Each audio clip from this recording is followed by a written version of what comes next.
Oh, we're live. Hi, Live. Anarghya. Welcome to Venture with Grace. Thank you. Hi, Grace. It's so good to see you. Good morning. Happy Friday. Happy Friday. I still remember, I feel like it was a long, long, long time ago.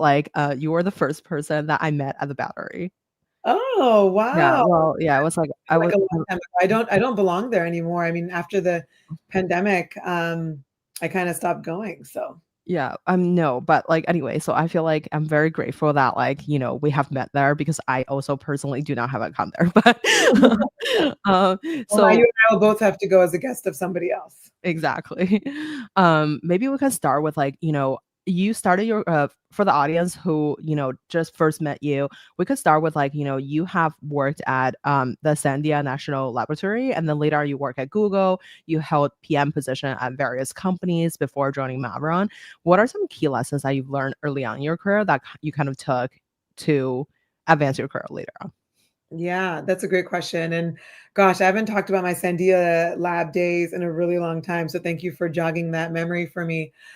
I think in retrospect, it's easy to say that it's all about the people, but I feel like every step along the way, I learned that lesson, both the hard way and the easy way. And I'll give you a little bit of nuance in that. I mean, I had the opportunity to work in some amazing cultures in my past careers, and then worked in some challenging environments where there was a lack of trust, a lack of communication. And so, because I've been through all the different iterations of it, I think the number one lesson I've learned is it's all about the people you work with. We all spend a lot of time doing work, and many of us are very lucky to do the work that we love. And if we are so intentional and thoughtful about whether it's the roommates we live with or the people in our family, why not be as intentional and thoughtful about the people who we work with? So that's one part of it. The other part of it is similarly on the people vein. I've learned just how important having mentorship and coaching and apprenticeship in your job is. Mhm. And even with my first job at Sandia National Labs, I worked with some phenomenal researchers who kind of walked me through every step of the research process. I was a physics intern when I was there. Mhm. And then similarly at Google, I worked with some amazing managers. In fact, one of my managers, Michelle Hurtado, she won like Manager of the Year for all Mhm. of Google. She was so good. And then at Maveron too, I've just really benefited from the true apprenticeship model here. I joined as a senior associate and grew my career over the last almost 10 years Mhm. and benefited from both the phenomenal mentors and guides that I've had at the firm, but also the larger venture ecosystem where I've had both peer mentors and mentors who are further along in their venture careers than me. Totally. I wonder, so since we talk about mentors, who is on your personal board of advisors? That's an interesting question because I feel like the thing is I've heard that concept and for me it's constantly evolving, and I think the people I go to, it depends on the situation. Mhm. I have a distinct memory when COVID happened in 2020 and everything shut down and the markets I think dropped 23 points overnight type of thing. I went to different people at that time than I have gone to at different stages of my career where I don't necessarily need someone who is 20 years ahead of me in their career and who has seen cycles, but I want someone who's in my peer set. And I want to talk Mhm. to someone who's really in the same stage of their career as me. And I want to jam with them and get ideas from them. And then there's been different stages in my career where I need someone who knows my personality intimately, who knows what I've dealt with it from a life perspective. And so I go to my sister who, nobody understands me as well as my sister understands me. And so I think it's a very evolving thing. But what I've learned, and this may be a hot take, which is I really like to go to people for advice and gather the information. But I think that there's this notion that like someone's going to give you the silver bullet and be like, Anarghya, do this. This is the path ahead. But for me, I've always just felt like it's my job to gather the advice and then really filter it and tailor it to what's right for me. Because no one has the 100% context, right? No Mhm. one's going to know that I slept terribly last night, maybe, and Mhm. because of that, I'm feeling extra stressed. Or maybe no one knows that I am going to go on a 15-mile run tomorrow, so I'm worried about that. I mean, it's just that the context is not there, and so regardless of who was on the board, I think it's about taking the input and then applying my own filter on it and taking action based on that. For sure, 100%. I feel like you said, no one has like the 100% contacts that you have, so you have to always like, and then also like no one's like actually living through the consequences that you be living through. So you have to make the decisions for yourself. I feel like I learned it hard in the hard way. Yeah, but like that's like such a great advice for like collecting piece of feedbacks, but like Totally. eventually make the decision yourself. And I think especially when you're earlier in your career, Mhm, it can be tempting to hear someone with so much experience and you see mhm, them and you're like, I want to be them when I grow up. And it mhm, can be tempting to hear their advice and take it as the word of God and feel like mhm, you have to follow it to the T. And I've, mhm, I've been there, I've done that, I've made that mistake mhm, and then been like, oh, that was not right for me. But mhm. I need to take nuggets of it and then customize it to what I need. For sure. I guess like what is one skill that you're constantly trying to improve? Ooh, one, why do I have to pick one? Well, you can pick five. So Man, I consider myself a constant work in progress. I hope we all are in both personal and professional ways. Um, I think the thing that I have to remember, I consider myself a very sensitive person, Mhm, and I used to be uncomfortable with saying that before. mhm, And I think I've really grown into my confidence in being able to say that. And I don't think it's necessarily a bad thing. I think I mhm, grew up thinking that was a bad thing to be sensitive and to be empathetic and to be impacted by other people's view of you or other people's criticism of you or other people's feedback of you. And I have come to learn that that might be one of my superpowers and that might be a strength and that might allow me to build stronger relationships, to understand people, to connect better with people. And hopefully that is a skill set in this job where it's all about the people, especially as an early stage investor. Um, but the flip side of it is that I think I'm constantly working on developing my own thick skin mhm, and understanding that just because someone has a point of view or just because someone reacts in a certain way, again, going back to the context thing, it's important to realize where they may be coming from and also not necessarily take it personally and not necessarily let that linger over the duration of a day or longer than a day. And so that's what I'm constantly working on both personally and professionally, because every day is filled with thousands of human interactions and not letting each one get to you, I think is important in maintaining a level head during the ups and downs of this job and the ups and downs of the day. For sure. I feel like having your own like thick skin or like just like not getting bothered by stuff, it's like it's very hard, but it's very important to like, stay balanced. And because of like venture is such a um like there's a lot of uncertainty in like the Yeah, portfolio companies or like in the news that like, maybe there's like one policy change and then five people startup are impacted by it. So it's like it's a really interesting space. And then like you really want to like, stay centered basically. yeah, Um, maybe stay speaking of staying centered, maybe we start with like, what does Maveron invest in? Obviously, Maveron is like a very famous like consumer fund, and like you guys are started by co-founded by Dan, who are in the book, as well as like Howard Schultz from Starbucks. yeah. Maybe we could give the audience a little bit of background of Maveron and about the fund, and maybe we could dive into wellness. Yeah, that sounds great. Yeah, so I'm at a fund called Maveron. Maveron's been around for almost 3 decades now, and we have always been a consumer fund. So let me define a little bit what we mean by consumer. So we invest in applications, services, products, marketplaces, where at the end of the day, some regular person is using those products or services. And that regular person may be Jill Schmill on the street who's saying, hey, this app is amazing and I've integrated it into my life and I'm using it. It may be a healthcare worker who is using a certain app or a certain service to do better work, to communicate better with their patients, to communicate better with their peers. Maybe they're using it to set up their own private practice. It may be a gig worker who's using it to optimize their earnings. It could be a whole set of different things. And so we invest in a broad set of categories, everything from health tech, social apps, e-commerce, fintech, the future of how people learn, the future of how people live. It's really centered with people in mind. Mhm. And as society and human behavior is constantly shifting, the kinds Mhm. of things we invest in is also shifting. I think right now we are in a moment where people are just integrating AI into their life, and that's impacting how they take care of themselves, how they take care of their family, how they think about their finances, how they make decisions around a number of different things. And along those lines, we too are thinking about how AI integrates into the lives of regular people and how they use those. Totally.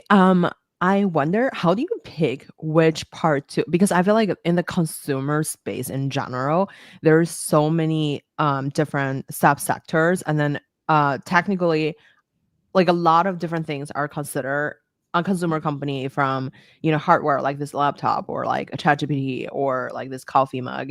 How do you think about what are things that you want to focus on versus what are things that you feel like you should deprioritize? Because um in that sense, there's like everything that you touch is kind of consumer related. Totally, totally. And not everything can be venture scale. I feel like one of the biggest pieces of advice I give early founders is like, just because you have an idea doesn't mean it has to be a venture business, and not every business is a venture business, and not every business should raise venture capital money. It Mhm. comes with different set of pressures and expectations and different Mhm. growth requirements, right? And Mhm. so, maybe the coffee mug is not going to be a venture scale Mhm. company because the level of growth that it's going to experience, especially in this environment with tariffs, if you're manufacturing Mhm. abroad, or the level of customer acquisition costs that the business will face because they're trying to advertise on Meta platforms or Google platforms, is going to be challenging. Mhm. So we're constantly thinking through what are the different things in the ecosystem that impact how quickly a company can grow. But Mhm. again, it really boils down to thinking through what are the biggest shifts we see in consumer behavior,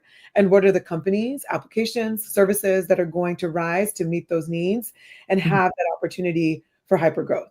So if you think about the advent of mobile years ago, we thought, what are the things that are going to shift and happen because of mobile? And that led to one of our investments that has been an amazing return for Maveron. That was Zulily. And that Mhm. was really off of the idea that there are a lot of moms that are now on mobile.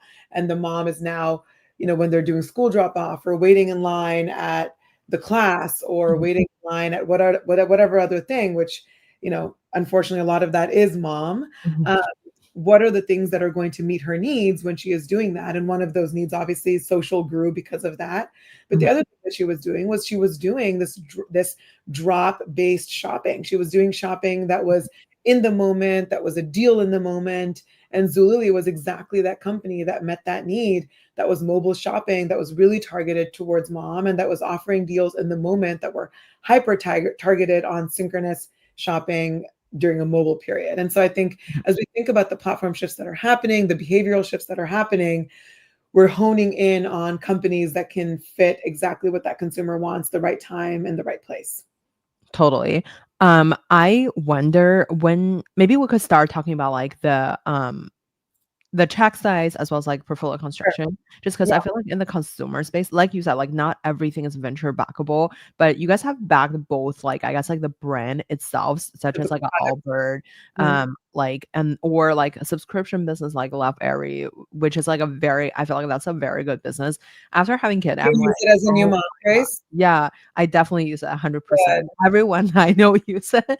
It's such a, yeah, it's such a popular service. And like, I wonder, how do you think about I guess like the valuation of the company, and then like is there any changes? I'm sure there's a lot of changes between like, when you first joined Maveron to now, just because I also feel like living in Silicon Valley, a lot of people prioritizing on like enterprise SaaS, but like I feel like consumer business is like very, like it's like a lot like more overlooked by the community. However, it's such an important subs, like it's just like an important sector that touches like all of our lives. And how do you think about, from like a venture return perspective, like what are some metrics that like you would be looking for to invest in a company from seed to Series A, and compared to some of, I guess like some of the, I don't know if you like follow all the like SaaS related things, like how do you think about the business from the numbers perspective? Yeah. So there's a bunch of different questions in there. Let me try to hit most of them and let me know if I miss any of them. From a check size perspective, we are early stage investors, and we can write anywhere from a $1 or $2 million check up to $8 or $9 million check to lead or co-lead rounds. We want to partner with founders as they make that journey from obscurity to ubiquity. We believe that the best companies in consumer are going to have the ability to stand the test of time and become household names and household brands and have longevity, and over time become synonymous with the category. So when people think blank, they think that brand or that category. And sounds like you and a lot of your friend set think Lovevery when you think about early childhood things for your kids to play with for childhood development. And that's been really gratifying and validating to see. I'm a mom as well, and my house is, surrounded with love everything. So that's great. In terms of thinking through metrics, it really varies by category. I spend 60-70% of my time investing in healthcare oriented things. And even within that, there is, variance in terms of category, whether that's a more vertical SaaS type of thing in healthcare or a digital health service to consumers, something that has a subscription and an ongoing purchase flow. But at the core, what we want to see from the perspective of getting into a Series A, let's say it's a consumer business, a couple million in revenue, showing early indication that there is a willingness to pay. If it's a pre-seed or maybe earlier seed company, it's probably not going to be at that revenue level, but it's showing some kind of customer interest. And so founders often ask me, how can I show customer interest? Well, you can run a number of different experiments. You can build landing pages where you're showing that customers are willing to put in their email address. This is a product or service that could be interesting to them, and show me that you're able to test that. You can run a number of different surveys. I think founders are finding even more scrappier ways to do that now with a number of online tools where you can say, hey, these are the different products and services. I want to know if a Gen Z female would use this. Let me see, and let me show that in this survey, 60% of users are willing to use this. They're going to pay $10 a month for this. And I think the more that founders can have rigorous data behind this, and this is for the seed, if you're raising a seed, the better. At the Series A, I want to start seeing proof points. I want to see that there is that willingness to pay. If people are, you're able to lock in 1, 2, 3 million in revenue. You're clipping against a nice steady run rate. This is a little bit of an under evaluated area, but we really want to see that the company is not paying through the teeth for customer acquisition. We want to see over 50% coming organically. And nowadays, especially with the changing landscape in customer acquisition and how much these platforms are charging, the more you can skew towards showing that there's organic acquisition, the better. Especially if you're a founder and early on you get used to paying, it starts turning into a tough habit. Excuse me. It's hard to get off of that because you're so focused on paying. Even if the payback is pretty quick, you become so focused on paying, it becomes difficult to build the muscle around unpaid acquisition and organic acquisition. So we're going to spend a lot of time on that. The other thing that we want to spend time on is, are you earning the right to earn more dollars? If you have, say, a vertical SaaS business that is more consumer facing, let's say there's a consumer facing application on the end, are you showing over 100% net revenue retention? Essentially, once you sell in, let's say you're selling into a clinic or you're selling into an office, is your product so good and so sticky that you are earning the right to sell more and more, and your customer is re-upping? So we're looking at over 100% net revenue retention on some of those things. The other metric to look at from a subscription perspective, you want to see, are you best in class if you are a Series A subscription business, in that you are showing metrics akin to a Netflix, which is, Spotify, some of the best subscription businesses out there, where you're building something that people really integrate into their lives and they're sticking with it. You are not piling up. I think historically we've seen businesses where it's subscription and it starts piling up and people are like, I don't know what to do with this. And then I churn. So those are some of the larger things that we're looking at. And then obviously really, really focused on team and founder. Why are you the right person to build what you're building? What is that product founder fit? One of our values is unapologetically non-normal. So what makes you unapologetically non-normal in building what you're building? So hopefully that gives a little bit more texture and color for what we're looking at when we're evaluating businesses. For sure. I like totally love what you said about like there is a few things. There is the customer interest, the organic interest, and are you having repeatability and like I feel like those are all like great benchmark to paying attention to. But I wonder when you're thinking about like customer acquisition, let's say if there's like a very high organic interest, Mhm. but how do you think about the profit margin? Because I feel like if there's a lot of interest means like the person who may not be charging like a super high price. And like how do you think about like the I guess like the margin side of things when it comes to these kind of like product and services? You're thinking about physical product businesses Yeah, or yeah, physical product businesses. Or actually, you know what? Like also, because I know that you guys invest in like consumer software as well. So yeah, like, I mean, yeah, maybe I'm an with like investor in a company different.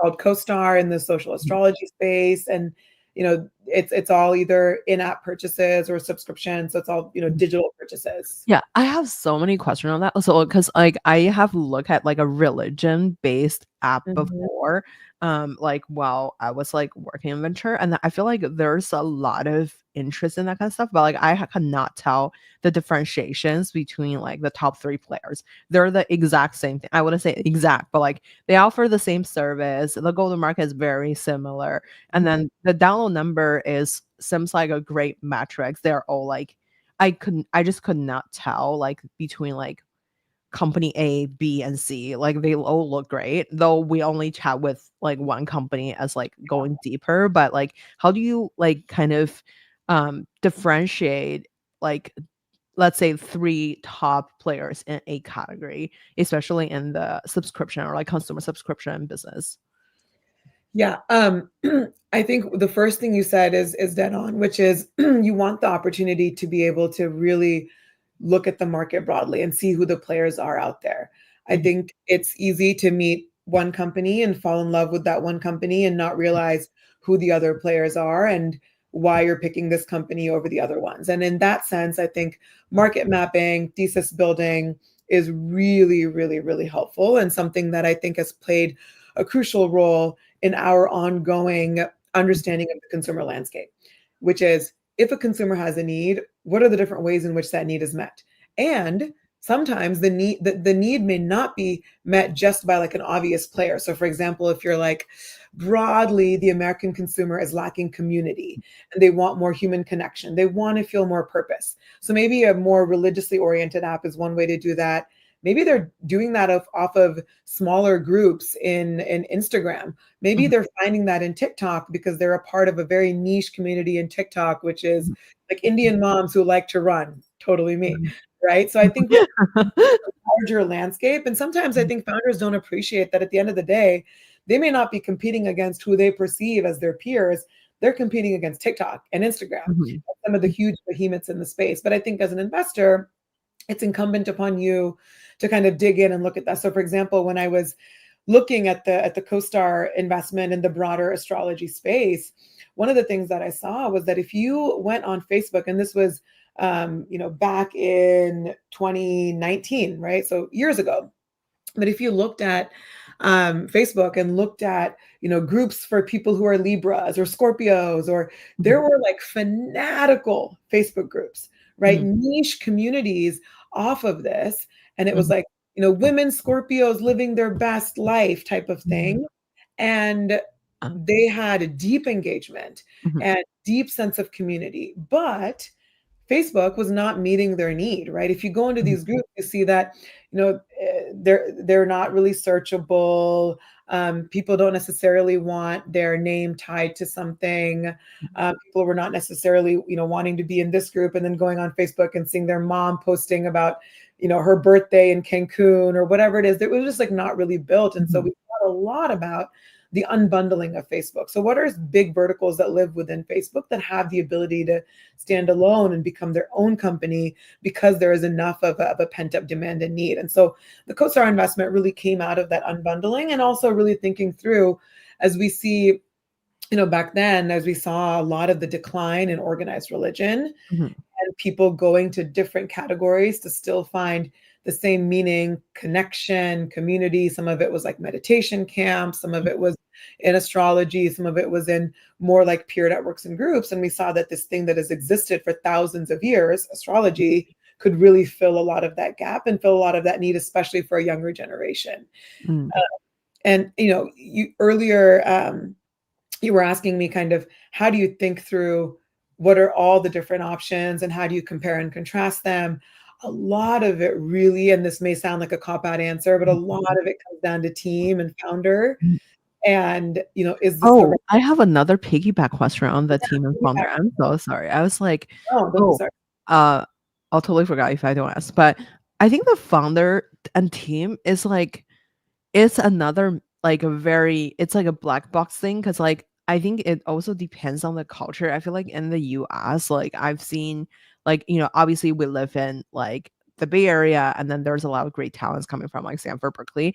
But Yeah. on the other hand, there is when I was in China, like a lot of the investment we were looking at are like people from the industry, almost no fresh students that are like creating Mhm. anything Yeah. meaningful that's like actually life changing. So I wonder, how do you think about the founder background? And then what are some like good evaluation? Also, the app that I was mentioning, I was thinking of, it's like built by two people that have absolutely zero, they don't even believe in the relation that they Yeah. created the app on. And then obviously the like the numbers were great. And then I asked them why you're building it. Like, I mean, obviously everyone can story tell, but on the other hand, I feel like the deep down under meaning is like, oh, because there's a lot like repetibility. It's a weird scene. Like, Yeah. yeah, it's a great opportunity. It's not necessarily like they're deep So, religious or like, yeah, they don't even love this sector, but they're like very rationally thinking this is a great business, which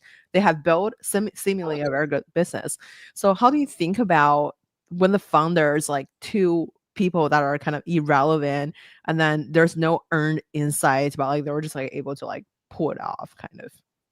I think that there has got to be some deep motivation. And by deep, I don't mean like a necessarily like a mission driven motivation, but some inner motivation for a founder to build something.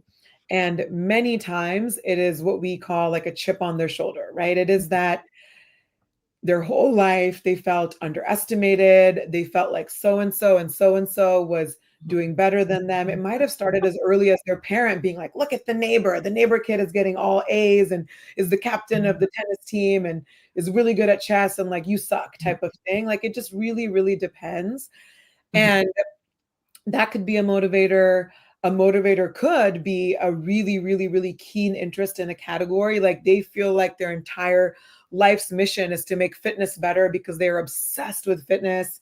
It could be that they were, unfairly and so difficultly impacted by a specific healthcare thing. Maybe they lost a parent to cancer. Maybe they suffered cancer themselves.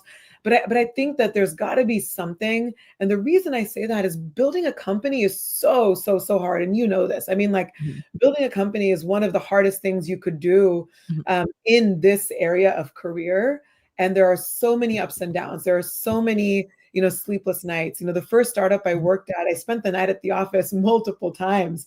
And I wasn't even the founder, right? I was the 11th employee, but still, it was hard. And there was a lot of work and we had a launch coming up and just things weren't done. So it was like, screw it. I'm just going to like lay on the floor and try to catch, 2 hours of sleep before the launch happens at 4 a.m. Pacific. So I think it's so hard. And what I've seen is that if a founder doesn't have that obsessive motivation, and it could be that they're just want to build the world's best enterprise SaaS business because they never felt like they were good enough and they're going to prove it to everybody by building it. Like, awesome, like go do it.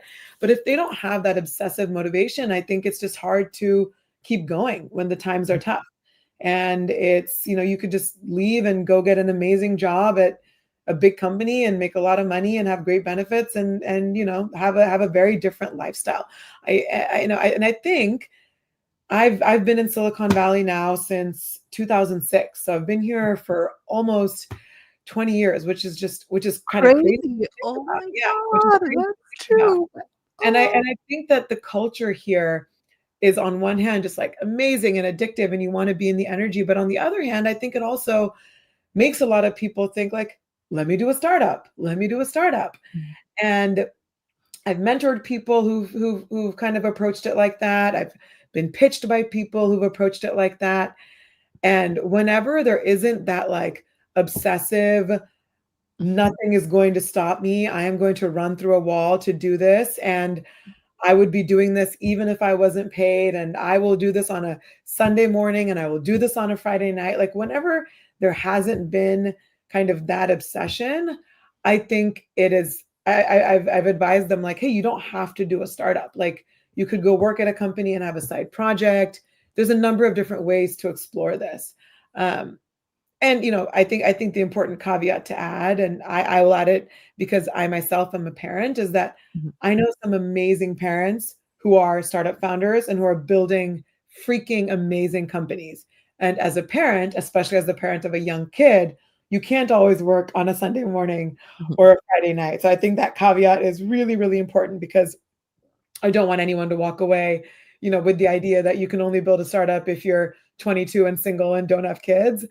You can be of any age and have any range of kind of kids or no kids and build an amazing company, but it requires sacrifice. It certainly requires sacrifice. So maybe you're not able to, work on the Sunday morning because you're with your kids and juggling, making them pancakes, but you certainly are squeezing in the work in the in between. You probably have no hobbies. You're like watching your kids and you're just grinding with work. And Mhm. that's what it takes, but that's what it takes, I think, to build an amazing business. 100%. I totally agree with you on that. Like to have like the chip on the shoulder and then like really grinding it out. And speaking of that, oh, by the way, hi Crispin. Crispin is on like literally every live at this point. So one of our audience, he's awesome. Okay, so maybe we could talk about like, the since you mentioned about like, is the business having organic traction as well as like is there some sort of like I guess like profit margin that like you guys are looking for? So I guess like when you're looking at all the top performing portfolio companies, how are they monetizing themselves that make it um just like a viable business? Because I think another problem is like in venture because everything is a venture backed. So like um a lot of the founder maybe more aggressively approaching the advertising or like go to market by using like money versus like, as a bootstrap founder, you have to literally like Make money. figuring out, yeah, make money immediately. So how do you think about like the profitability side and then like maybe from the, I guess like the revenue angle, what are some like benchmark or like is there like any common pattern that you've seen like the successful company have implemented? Look, if you're a physical product, like let's say you're an apparel business, Mhm, you should be able to be getting 70, 80% type of margins, upwards of that. Of course, like mhm, all bets are off now because mhm, manufacturing is changing as we speak, things are changing. So it's really mhm, hard to anchor on that. And I know a lot of companies are navigating that. I've been listening to everything from small businesses saying they're companies are unfortunately decimated, like not startups, but small businesses, because mhm, they have to pay, several hundreds of thousands in border tax because they can't mhm, import products anymore. And this is impacting venture-based physical product businesses mhm, because the tariffs are becoming untenable. So there's a lot of stuff happening there. Um, and I think they have to think through different creative solutions, whether that is figuring out various supply chains, changing the product SKUs, offering more digital products. The thing kind of piggybacking off of that is I think some of the best venture businesses that are doing physical product are also offering digital services, and that could be, courses, information. If you're a healthcare company, that could be digital health mhm, services on top. Let's say you're offering supplements, vitamins, or medication. You're also offering services on top, so you're adding to your margin and adding to your revenue profile mhm, like that. I think some of the best companies broadly, even ones that are like enterprise SaaS, have like various revenue streams and like we mentioned earlier, have the ability to get more and more of the customer share of wallet. The mhm, challenge right now, especially from a consumer side, is consumers are paying for so many, so many, so many things. And like I mentioned before, you're not just asking the consumer like, hey, pick me over this other shirt that you might purchase. mhm, You're telling the customer, buy this shirt on top of what you're already spending on Netflix, Spotify, Mhm. Instacart, DoorDash, Mhm. Uber, your childcare. I mean, your gas money, your Mhm. rent, your mortgage, are you going to buy earrings or are you going to buy the shirt? I mean, there's just infinite things that customers can be spending on. And is your product or service good enough to Mhm. cut through the noise, to get the customer excited enough, to give them enough of a new, interesting value proposition where they're going to make that calculus in their head to make that purchase. And Mhm. especially in an uncertain economy where they are running that calculus, they're fairly running that calculus. Hey, if you're in San Francisco, am I spending $7 on this coffee? Or am I going to put $7 towards, buying this new sweater that I want to buy? And people live like that, right? And so I think the importance is, can you cut through that noise and earn the right? And that then really boils down to your storytelling, your marketing, your go-to-market, and your ability to be authentic and communicate with the customer. Some Mhm. of the really strong consumer companies have a very founder-led approach where the founder is front and center, authentically telling the story, making the customer feel connected with them, making the customer feel aspirational. They want to be like that founder and they want to Mhm. be associated with that founder. They want to be associated with that lifestyle. And there's that strong connection there and they want to go towards that. That's just one path of doing it. The other is really meeting the customer where they are authentically with that cultural moment in the customer. Mhm. If the customer is a Gen Z customer, they may be culturally very different from a millennial. So are you talking to them on the platforms they're on in the way that they want to be talked to, addressing the topics that are relevant and interesting to them? Too often, companies that don't work give a broad one size fits all marketing, or they lose their authenticity really quickly, or they try to do something someone else is doing, it doesn't work for them. So we spend a lot of time really helping our customers understand what is the brand that you want to put forth, and how do you want to put it forth, and why is that authentic to you, and how do you maintain that authenticity? Totally. I really like what you mentioned about like authenticity. You have to really think about like, I guess like as a founder, you think about your own core advantages and then really focusing on like what what's going for you basically instead Yeah, of like just approaching it as like, oh, we could be doing X, Y, and Z. yeah. Competitor X is doing a Y, and then maybe we should just start doing that thing too. Um, And I'll add something to that, Grace, which is mhm. that, like, on the flip side, I've seen some founders get really caught up on um, thinking that customers will keep purchasing their product Mhm. because of the mission or because of the authentic messaging. But what we've learned time and time again is that if you don't have what the customer perceives as value, so it's all about the perception Mm, of value. And that value is oftentimes the intersection of price and quality. So if the mm, customer doesn't feel like for the price that they're paying, and it doesn't necessarily have to be cheap. So that's why I say value, right? It mhm, has to be for the price that they're paying, they have to feel like they're getting the quality that in their mind they should be getting for that price. And if mm. you break that as a consumer company, then you'll lose your customer. That's so hard because I think each different person have a different They like do. money tolerance, right? Like, I mean, Sure. yeah. But you have to have a consumer profile, right? You have to be able to Mhm, bucket your customer. And I've had some, I sat on the board of Imperfect Foods for years, and then they're now combined with Misfits Market, and they're a really large entity doing grocery subscription mhm. in the ugly, Ugly food space. ugly fruits and vegetables, Yeah. but broader, right? They sell, broken rice and Mhm, pasta, and they sell pretty much everything you'd want for your kitchen, olive oil, they sell it. And one thing we learned there is there's different personas, right? There was like the millennial mom who bought it in a very different way because she was buying for her family. Her average order value might be high because she's using it as a whole grocery solution.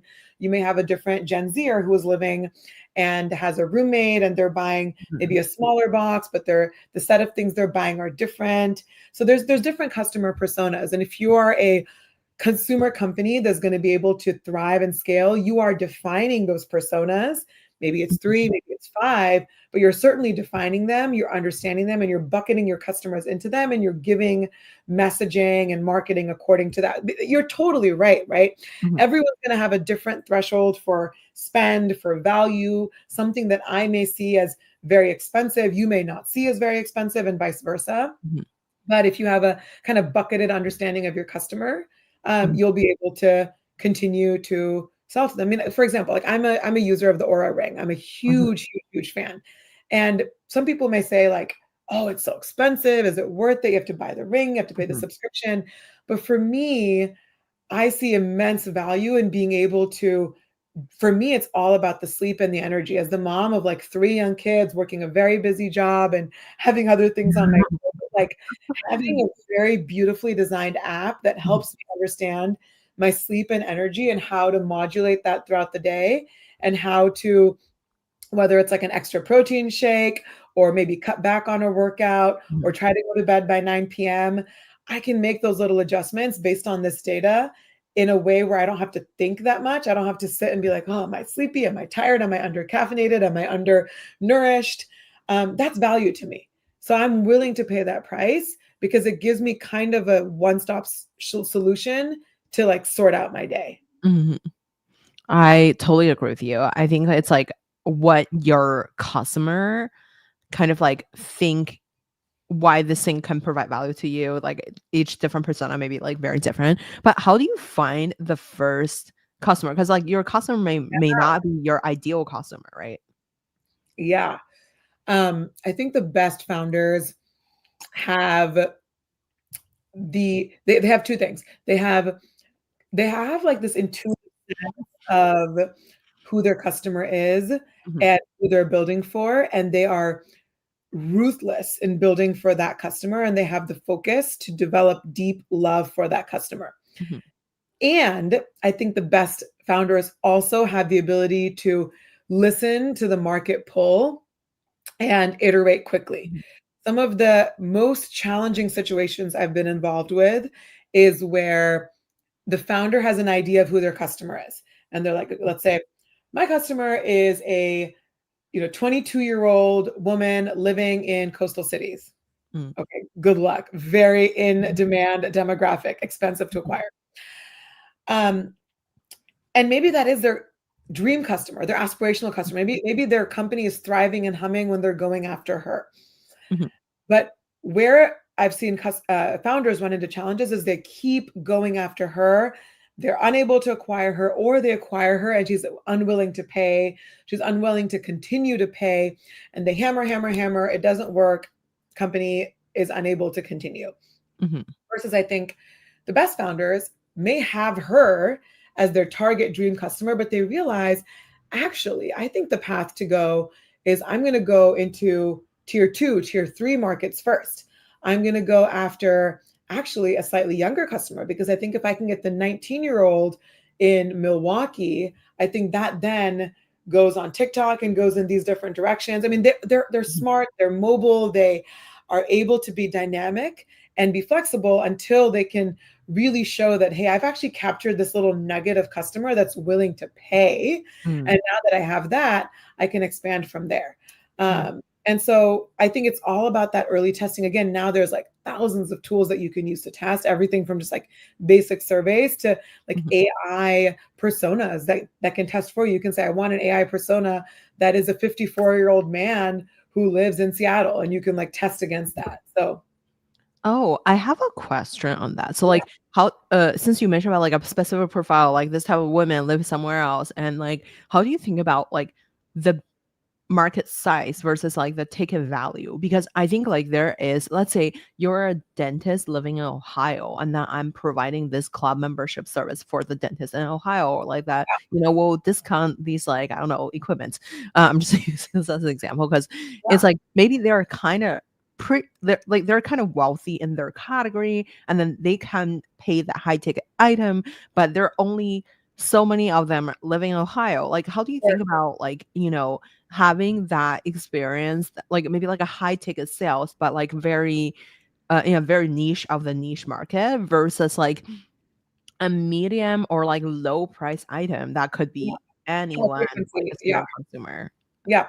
I think it's all about this matrix, if we put it, and we can Mhm, say that, like, the top corner is going to be high cost, high frequency. mhm, And what are things that are high cost, high frequency? Well, I think that Uber has mhm, really, really cracked that nut in the best way possible. So mhm, before, people didn't take taxis that much. Like regular people didn't take so many taxis, right? mhm, But Uber really cracked the nut of getting regular people mhm, into the habit of taking what would have been like a more expensive thing, but they built that mhm, habit to people, and now people use Uber a lot. mhm, It is a relatively high cost, and they use it in high mhm, frequency. So that's really like nailed it. And that's probably the toughest category to break into: high cost, high mhm, frequency. And then on the bottom, you have low cost, low frequency. It's the mhm, worst. Don't build a business in low cost, low frequency. Unfortunately, some founders do get trapped in that. They mhm, think that their product over time can become more high cost. They've mhm, already come to terms with the fact that it's a more niche category, and they think, okay, now we demand $10 for the small market. Let's say dentist. Let's say dentists will pay us 10. Dentists in rural areas will pay us $10 for this product. Over time, when we have FDA clearance or whatever, we think they can pay $50, $100. Very, very hard to build a business on that because you have no idea if that's going to happen. So then you're stuck in low cost, low frequency, worst place to be.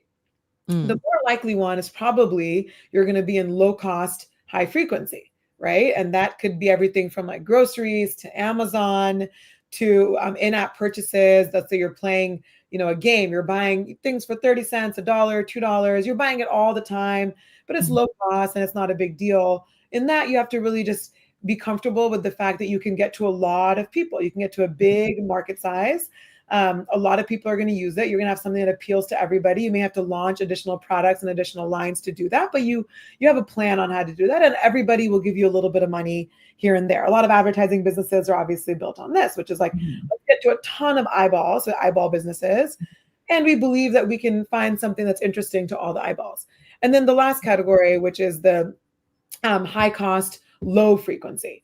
And that mhm, could be something like, I think Casper mattresses is a good example of mm, that. It's a very expensive product in the grand scheme of things, but people are not going to buy mattresses that often. So if you're doing mhm, that, you really have to believe one of two things. Either you can go to a really broad market, everybody needs a mattress. mhm, So eventually we can, get everybody. Maybe we only get you once in your entire lifetime, or maybe twice in your lifetime, but I think we can get everybody.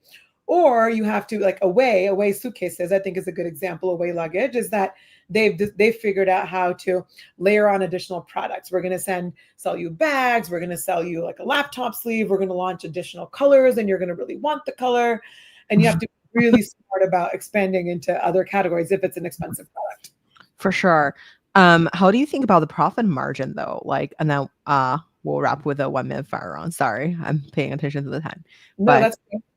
so like how do you think about the profit margin? Because I think like some of the stuff like, I actually don't know how much overshoots are being like how much it costs to make them, but like I feel like they look very high quality, and then if there's involved with wool, I feel like it's literally gonna cost $1 million whenever you think about these like cashmere sweaters and stuff. But so how do you think about the profit margin in like a high frequency item, or like a sure, it's like a very high cost, high ticket, frequently item, but it also costs a lot. Like a Uber, I feel like it also, everything costs a lot. Like Uber haven't been profitable for well, it was not very profitable until like the new CEO came, like trying to shift things around. But it's like I feel like a very capital intensive business technically. And I think you're somewhat answering your question yourself, which I think, in my 10 years at Maveron, seen this like up and down. And I'm sure you've seen it too, from when we first met at the Battery to today, where, there was a running joke in Silicon Valley 8 years ago where you could get all these things like your burrito delivered to Mhm, you, an Uber, a cashmere sweater, whatever it is, because it was subsidized. You get it for cheap because it was mhm, subsidized by VC dollars. And I mhm, think that was a lot of the culture, which was grow at any cost, mhm, spend the money to grow, have upside down unit economics. And to be clear, the upside down unit economics is not just in a bad margin, but Mhm. also in like an overall contribution margin being very low, and then the customer acquisition cost being very, very high. It could also be building out massive teams and really marking the success of the company as the growth of the company from a team perspective and how much we fundraised perspective versus actually how many dollars of revenue and margin are we making perspective. Mhm. I think that culture has shifted dramatically in the last couple years just because Mhm. money is way more expensive now, Mhm. not free like it used to be. And I think that the nature of how difficult it is for a company to grow and to exit is Mhm. becoming more and more aware along every part of the food chain, from early stage startups all the way to the LPs in the VC funds who Mhm. want liquidity and who want to see exits. And we've seen the IPO markets be very closed off for a long time and have a couple sparkles of Mhm. opening up and then tightening up again. But I think exciting to see some of the Figma news over the last couple days. But I think that's shifted, right? And now there is a heightened scrutiny on the unit economics of businesses and not just on the actual margin of the business, but how many dollars do you have after the cost of your goods to actually market the product and still hopefully try to have some kind of profit margin that you can then put back into the business to grow the business. So I think it's kind of a flaky answer, but I think it's Mhm. shifting, and I think VCs are paying different types of attention to it across different sets of products and companies. Totally. I completely agree. I feel like this is such a big like culture shift too, like just from being growth at all costs to Mhm. like nowadays everybody is like Buckle down. buckle down. Yeah, it's like not trying to like shrink all the costs. Um, I want to end with like a quick 1 minute fire run. Let's do it. What's your favorite book? Ooh, that's a really tough question, but I'm going to go with Shoe Dog by Phil Knight. Yeah, because you're from Portland, right? I'm Yeah. from Beaverton, which is where Nike is headquartered, Oh, which is a love suburb of Portland. I'll go with Shoe Dog. love that. Who would you invite to your dinner party? Who, what? Sorry? Who would you invite to your dinner party? Would I invite to a dinner party? Oh my gosh, that's such a tough question. Let's go with Michelle Obama. Love that. Who uh sorry. Okay, so who made the biggest impact in your career? Dan Levitan, who is the Yeah. one of the founders of Maveron, has Yeah. been my mentor and partner for a long time. Where can we find you outside of work? You can find me running. Love that. Okay, what last question. What's your wellness routine? Ooh, sleep is key. I try to get at least 7 hours. Mhm. And 7 hours is totally good for me. I don't need more than that. And specifically, sleep consistently in the consistent time frame is really, really important. And people don't realize that. Just 7 hours is not good. You need 7 hours in that same time frame. So 10 p.m. kind of every night, try to hit that type of thing.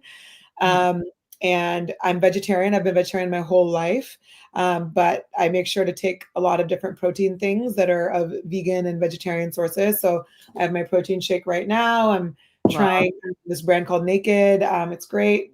I really like PB Fit, which is a peanut-based protein. Yeah, love that. I work out at least 5 or 6 days a week, Mhm. mostly cardio, strength once a week, which is very important, especially for women, especially as we age, for our Mhm. brain health and our physical health.